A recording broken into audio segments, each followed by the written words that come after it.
Bueno, buenas tardes. Hoy les voy a hablar sobre el caso Ginette Bedoya y otra contra el Estado colombiano.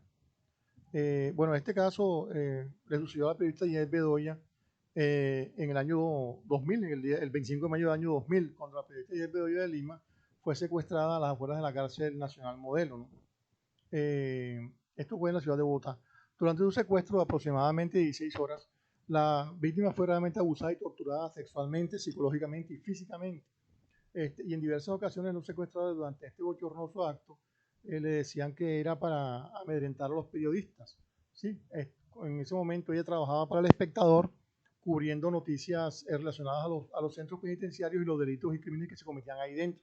Precisamente ella estaba documentando o investigando una masacre ocurrida el 27 de abril del año 2000 en ese mismo centro penitenciario, ¿no?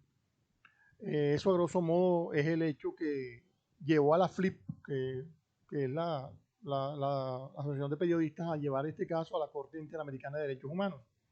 Este caso tiene una normatividad legal interna y externa, la cual ha sido violentada con este hecho, ¿no?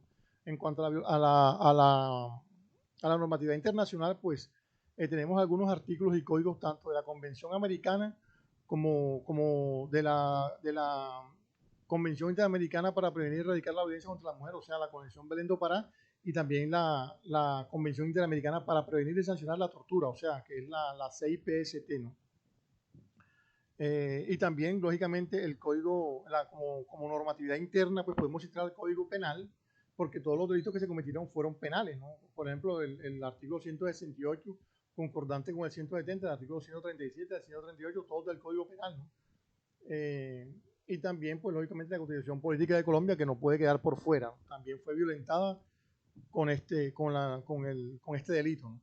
En cuanto a las pruebas aportadas, tanto de las víctimas como del Estado, pues las víctimas aportan declaraciones y anexos que fueron rendidas ante la Corte Interamericana de Derechos Humanos por parte de la víctima y de algunos testigos, y el Estado a su vez aportó como sustento a su no responsabilidad en los hechos la reparación a la víctima, entre ellos pues 40 salarios mínimos que le dieron y los homenajes y el reconocimiento del hecho y la reconocimiento que ha hecho el Estado pues en su falla. El Estado alegó que con eso pues él no es culpable pues porque todo se hizo según el Estado de forma correcta, o sea, que él siguió las normas. Entonces, el Estado pues también alegó eso, ¿no? Hay unos argumentos preliminares tanto de víctimas también como del Estado, ¿no? La víctima pues dice que ella alegó que el Estado incumplió su deber de garantizar los derechos a la integridad, libertad personal y la vida privada, ya que no adoptó medidas de protección en favor de Guillermo Bedoya Lima, a pesar de que reconocía y conocía la situación de riesgo en la que se encontraba en función del trabajo que realizaba. Indicó que Inés Bedoya Lima puso en conocimiento a las autoridades las amenazas de las que había sido objeto y sin embargo el Estado no adoptó medidas efectivas de protección. Por otra parte, la peticionaria alegó que el incumplimiento del Estado de su deber de proteger a Inés Bedoya Lima configura también una violación en su derecho a la libertad de expresión, tanto en su dimensión individual como en su dimensión colectiva. Por otra parte, argumenta también que producto de las amenazas de las que fue víctima y la falta de protección del Estado, en el 98 ella tuvo que abandonar el país. Y eso también es una violación a su derecho pues, a la circulación y residencia, ¿no? Eh, Otro de los alegatos que la parte demandante plantea aduce que el Estado colombiano vulneró los derechos de la presunta víctima a la garantía de protección judicial por no llevar a cabo una investigación diligente y efectiva de los hechos. O sea, el Estado no investigó de forma coherente y consecuente, recurrente, insistente, ¿no? Eh, y también esta investigación no fue consistente con los estándares internacionales aplicables, ¿no? La parte peticionaria sostuvo que hasta el 2011 el impulso procesal de la investigación fue nulo, fue ausente, y fue solo a partir del 2011 cuando la misma Ginette Bedoya intervino, ¿cierto? Y conjunto con sus representantes legales en la investigación fue que se reactivó, por lo que el Estado también es responsable por haber incurrido en un retardo injustificado de la investigación. Argumentó desde el comienzo que existieron indicios de participación de agentes estatales en los hechos y sin embargo esta línea de investigación no ha sido parte principal de las actuaciones judiciales del caso. Además de esto, la parte peticionaria afirmó que la investigación no se llevó a cabo de manera adecuada, que la víctima fue obligada a rendir múltiples veces sus declaraciones judiciales y que la prueba y el restablecimiento de líneas de investigación fue discriminatoria, en cumplimiento de la obligación reforzada, o sea, de investigar los actos de violencia sexual contenidos en el artículo 7b de la Convención de Belén do Pará. Y con base en lo anterior, la parte peticionaria alegó que el Estado colombiano es responsable por la violación de los artículos 5, 7, 8, 11, 13, 22 y 25 de la Convención Americana, en relación también con los artículos 1.1 y 2 de dicho instrumento. Asimismo, alegaron el incumplimiento de las convenciones establecidas en los artículos 1, 6 y 8 de la Corte Interamericana para prevenir y sancionar la tortura y el artículo 7b de la Convención de Belén do Pará. La parte peticionaria también sostiene que el presente caso se enmarca en el contexto del conflicto armado interno en Colombia, que ha tenido un impacto diferenciado y desproporcionado tanto en los periodistas como en las mujeres. Finalmente, la parte peticionaria solicitó que la Comisión declare que el Estado violó el derecho a la integridad personal en relación con el artículo 1.1 de la Corte Americana de Derechos Humanos, en perjuicio de Luz Nelly Lima Gutiérrez, porque es la madre de Inés Bedoya, ¿verdad? A este respecto alegó que ella ha venido sufriendo y temiendo por las amenazas a su hija del año 98, agravadas por la continua impunidad en que se mantiene el caso, y que incluso en el 99 salió herida tras un atentado que le hicieron a la hija, ¿cierto? Y tuvo que ser hospitalizada por varios días. Por su parte, pues el Estado manifestó que lamenta profundamente los hechos ocurridos el 25 de mayo, esto lo alega el Estado, en el mayo del 25 de mayo del 2000, en los cuales la periodista Inés Bedoya pues, fue víctima de hechos consecutivos de secuestro, tortura y violencia sexual.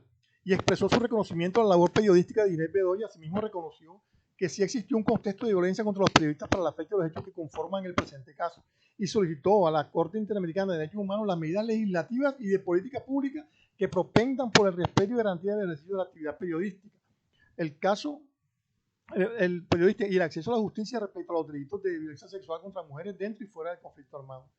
El Estado también alegó que las autoridades estatales han llevado a cabo distintas acciones de índole penal y disciplinaria, así como medidas de protección y reparación con el fin de salvaguardar los derechos de la víctima en el presente caso. Bueno, ellos dicen de la presunta víctima, pero sabemos todos que es víctima. En cuanto a las medidas de protección, el Estado reconoció también que sí tuvo conocimiento del riesgo en el que se encontraba el periodista antes de su secuestro.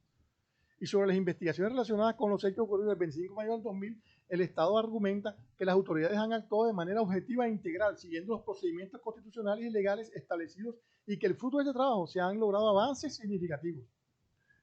Además de esto, dice el Estado que la investigación siguió los estándares establecidos por la atención a víctimas de violencia sexual y que en ningún momento las autoridades incurrieron en actuaciones que pudieran haber revictimizado o discriminado a la periodista, ni tampoco efectuaron valoraciones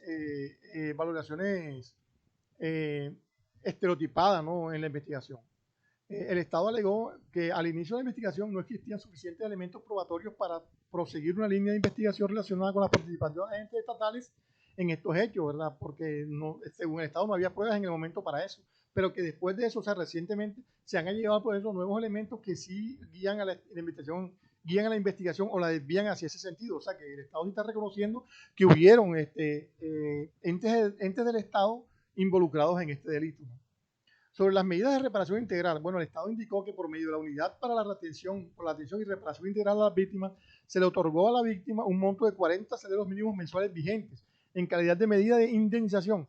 Asimismo, declaró por medio de decreto del 25 de mayo el Día Nacional por la Dignidad de las Mujeres Víctimas de la Violencia Sexual en el marco del conflicto armado. Y entregó a Inés Bedoya Lima una carta de dignificación por los hechos ocurridos, ¿no? Perdón. Con base a lo anterior, pues el Estado sostuvo que no vulneró los derechos a las garantías judiciales y protección judicial consagrados en ellos, ¿no? De igual manera, el Estado manifestó que no es responsable por la alegada violación del derecho a la integridad personal de la madre de Inés Bedoya, la señora Luz Nelly Lima.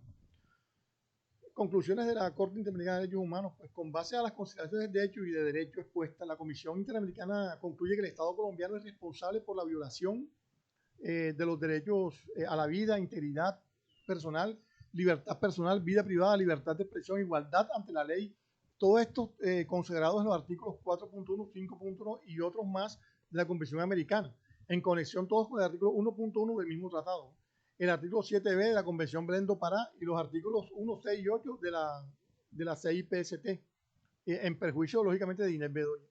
También dijo la Corte que la violación de los derechos a la garantía judicial y a la protección judicial consagrados en los artículos 8.1 y 25 de la Convención Americana en conexión con los artículos 1.1 y otros más que le siguen.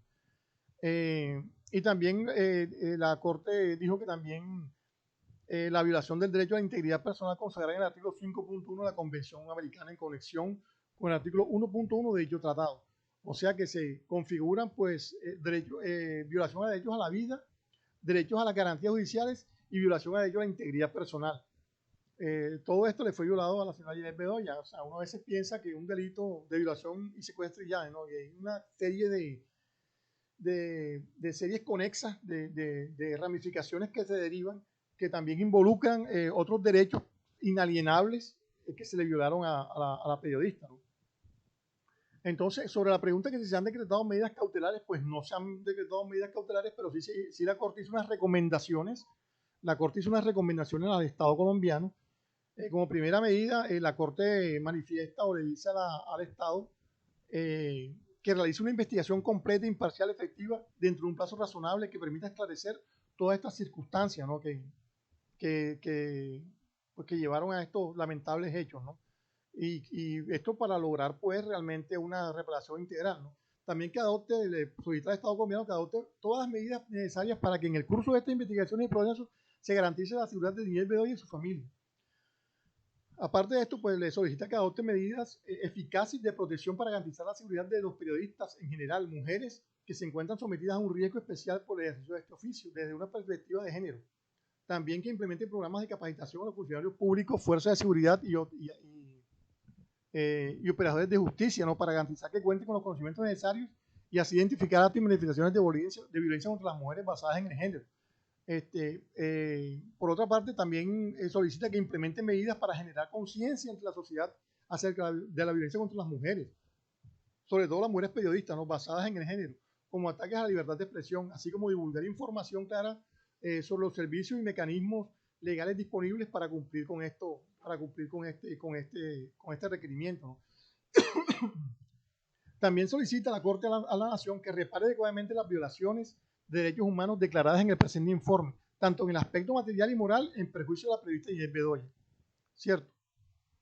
Ahora, en cuanto a una opinión propia del suscrito, pues, ¿qué le puedo decir? ¿No? El Estado colombiano es culpable del hecho, de todos los hechos anteriores. Realmente el Estado colombiano llegamos a la conclusión de que es culpable de los hechos porque no fue suficiente el esmero que tuvieron, no trabajaron con la suficiente transparencia para cumplir con el fin de lograr la justicia, ¿no? Además, el Estado revictimizó a la señora Bedoya al obligarla a relatar su insuceso 12 veces, o sea, 12 indagaciones, 12 veces tuvo que decir lo mismo. Eso es como revivir 12 veces la misma violación y los mismos maltratos. 12 veces ella fue violada y sistemáticamente traumatizada por el Estado colombiano al hacerla y al obligarla a repetir los sucesos, ¿no?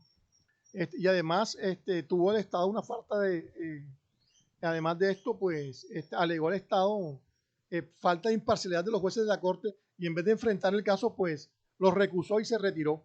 Y no le dio la cara a las víctimas y a la sociedad colombiana, mucho menos a la sociedad internacional. Y lo otro es que las víctimas deben ser reparadas pues de manera integral, ¿no? Así como lo hemos estudiado en este semestre, pues en todo aspecto de la vida de la persona, todo lo que fue vulnerado debe ser restablecido. Además, lógicamente, de la reparación pecuniaria que siempre orbita en este tipo de temas, ¿no? Ahora, esta es la primera condena en Colombia relacionada con el caso. Y, se produjo en el 2016 cuando el paramilitar conocido como el Panadero aceptó los cargos. O sea, el Panadero fue el que la invitó a ella a la cárcel. Y a él fue el primero que se condenó por los cargos como coautor de los delitos de secuestro simple, de tortura y acceso carnal violento. Y le pidió perdón a la señora Bedoya y fue sentenciado a 28 años de prisión. Después de ello se sumaron en el 2019 dos condenas en el mismo orden, ¿no? A los paramilitares Alejandro Cárdenas, alias JJ, y Jesús Emilio Pereira, conocido como Huevepisca, uno a 30 años y el otro a 40 años de prisión respectivamente. Bueno, hasta aquí el caso de Ginette Bedoya, el lamentable caso de Ginette Bedoya versus el Estado colombiano. Les agradezco mucho la atención prestada y disculpen la voz y la tos porque el COVID me dejó una secuela. Que pasen buena tarde, muy amable, muchas gracias.